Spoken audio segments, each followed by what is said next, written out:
Inclusive Pedagogy and the Promise of OER.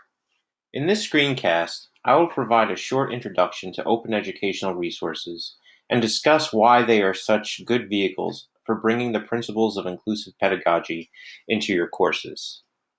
I'd like to begin by asking you some hypothetical questions which I hope will jumpstart your engagement with OER. What if you could edit the books and exercises you assign? What if you could combine chapters, questions, and exercises from a few different sources into your ideal textbook? What if that textbook was free to access online and students had the option of purchasing a print copy in color for under $40? These questions may seem far-fetched, but the development of OER has made these questions more than a thought experiment. What was unthinkable under traditional copyright is now a viable option for educators. The central promise of OER is the ability to customize your course materials, and that has enormous potential for making your classes not only more inclusive, but more engaging for both you and your students. What makes this all possible? Simply put, open licenses. Open licenses, like those from Creative Commons, allow the creators of works to grant users permission to edit and combine their content into new works which can be freely accessed online. But before moving on, let's define OER.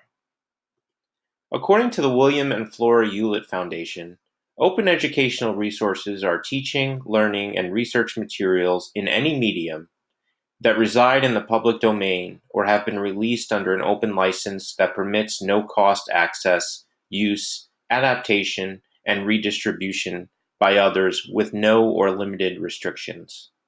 The Hewlett Foundation was an early supporter of OER and has been funding OER initiatives since 2002.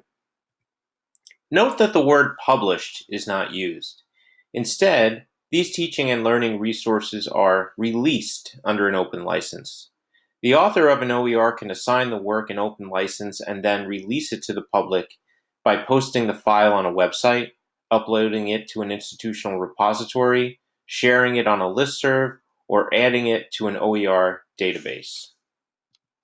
In April of 2019, the Hewlett Foundation released a report on the state of OER around the world.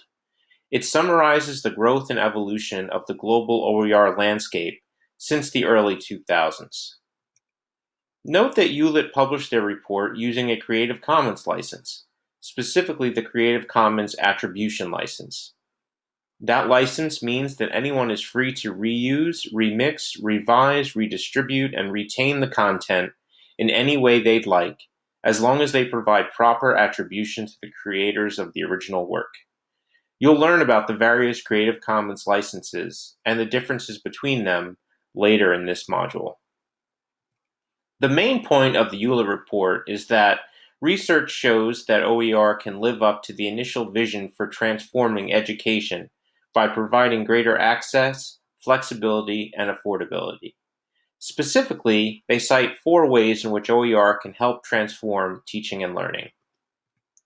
First, educators can use OER to improve their pedagogy and better engage their students.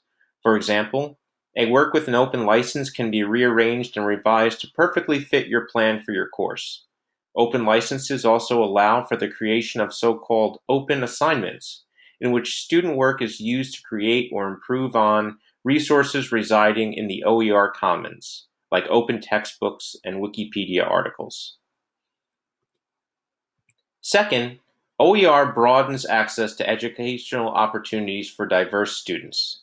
In the context of F&M, this ensures that all your students will have access to the course materials on the first day of classes, no matter their financial situation or skills at finding discounted or free copies of expensive textbooks or access codes. These skills are often taught to students by parents, siblings, and friends who have already attended college in the U.S. International, first-generation, and first-year students are often the hardest hit by the high prices of course materials because they are least likely to possess such skills prior to coming to college. When you assign course materials that are free for students to access in digital form, be they openly licensed or library-owned, you ensure that every student in your class has access to the same materials on day one.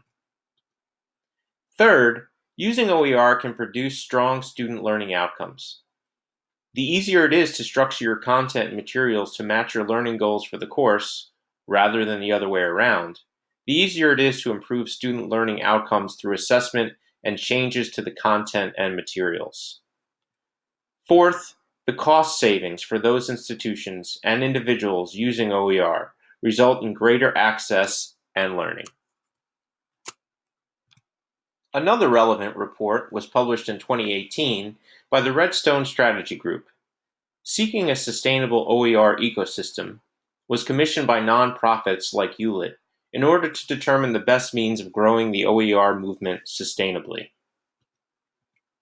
In their overview of OER benefits, the authors cite the affordances offered for educational innovation, both in content and pedagogy, as a major reason for OER development and adoption. Speaking directly to the tenets of inclusive pedagogy, the authors write that OER can be customized to enhance relevance and impact for a diverse set of learners. But open educational resources are also aligned with inclusive pedagogy on a more fundamental level, having to do with social justice and equitable access to education. In Open Pedagogy and Social Justice, Rajiv Jangiani and Robin DeRosa differentiate between access in terms of cost and access in terms of the creation of knowledge. They write that embedded in the social justice commitment to making college affordable for all students is a related belief that knowledge should not be an elite domain.